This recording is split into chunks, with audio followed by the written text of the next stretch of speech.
There are a couple of special cases that we will encounter when constructing a Routh array, and these special cases are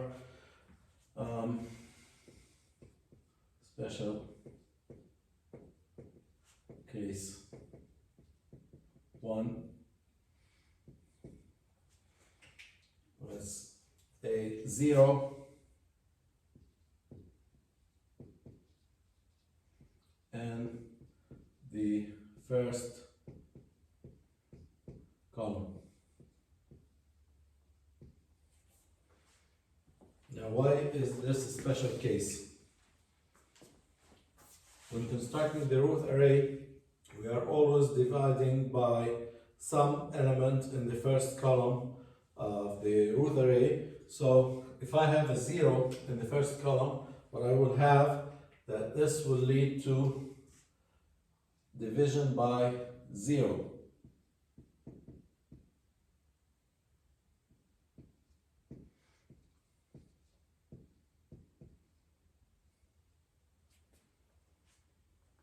So to avoid this, we will replace the 0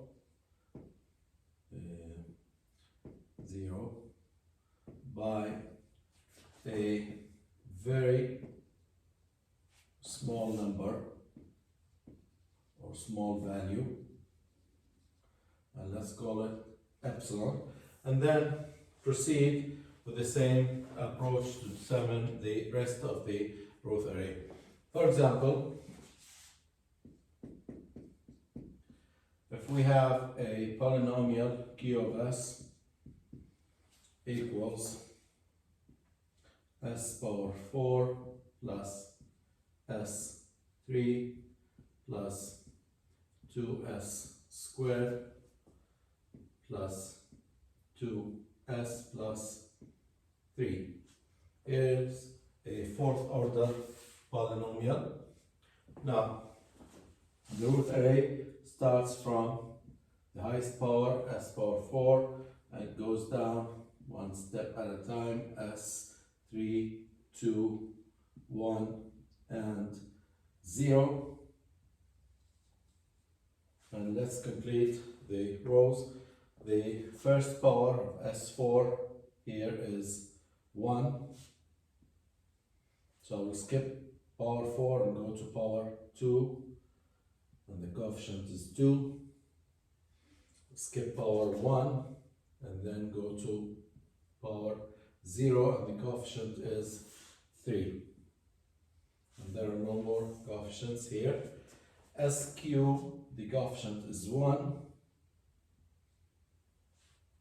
Skip S squared to S power 1, that coefficient is 2, and then nothing else to use. So now here are the first two rows of the Routh array. Now let's start with B1. B1 is this element right here, and the column right above is 1 and 1.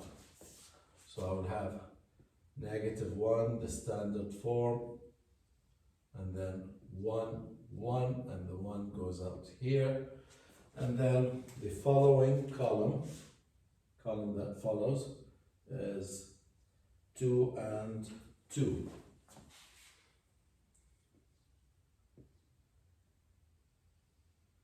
Now for B2, I still have a column here, so I will continue to B2. B2 will be exactly the first arrangement here, 1, 1, and the same first column, 1, 1, and then here's B2, and the column right after is 3 and 0.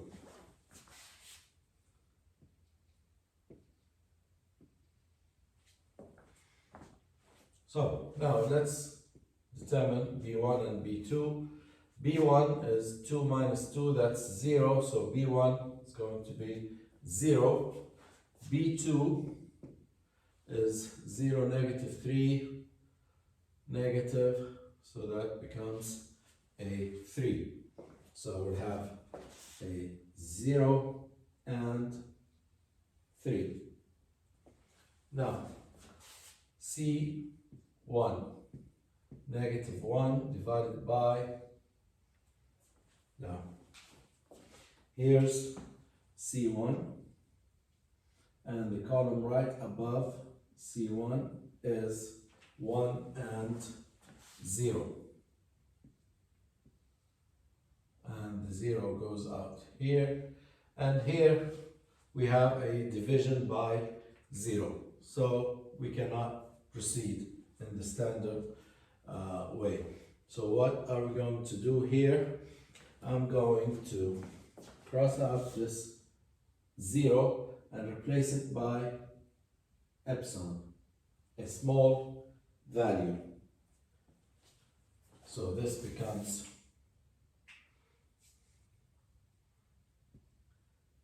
epsilon, some small value, and the column right after C1 is 2 and 3.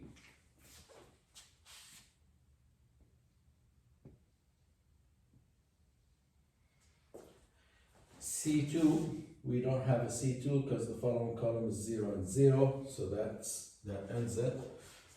Now, this determinant is 3 or negative 1 divided by epsilon times 3 minus 2 epsilon.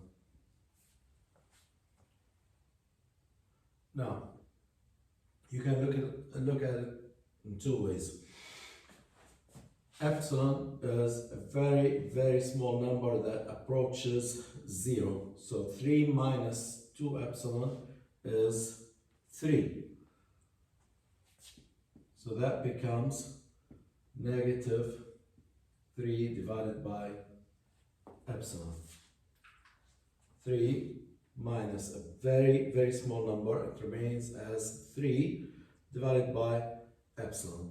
Or you can expand this, and this becomes negative 3 divided by epsilon plus negative is positive, 2 epsilon goes with epsilon here, and negative 3 divided by epsilon. Epsilon is a very small number, so negative 3 divided by epsilon is going to be a very, very large number compared to 2, so we can ignore the 2 and just keep the large number here, which is negative 3 divided by epsilon, and I will use that here and continue.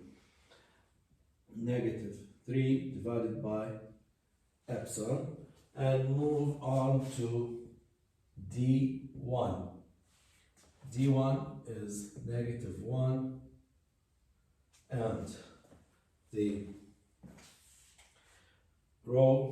column right above, here's D1, and the column right above is epsilon,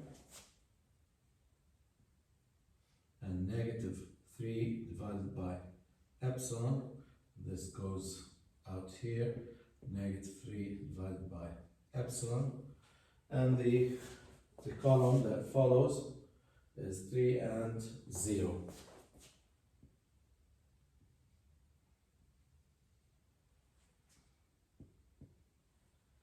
And that's 0 plus 9 divided by epsilon minus 9 divided by epsilon, 3 divided by epsilon, that is 3. So this number here is 3. So now let's look at the signs. The first sign is positive, epsilon, I will consider it as a positive number. And then negative 3 divided by epsilon, that's a negative, because I assume that epsilon is positive, so that means this is negative. And then we have another switch from negative to positive. So the number of sign changes, positive, positive, positive, and then we have a flip of sign here, that's 1, and then from negative to positive, and that's another change. So we have 2 changes, okay? So we have 2 sign changes, which indicates 2 roots in the right half plane.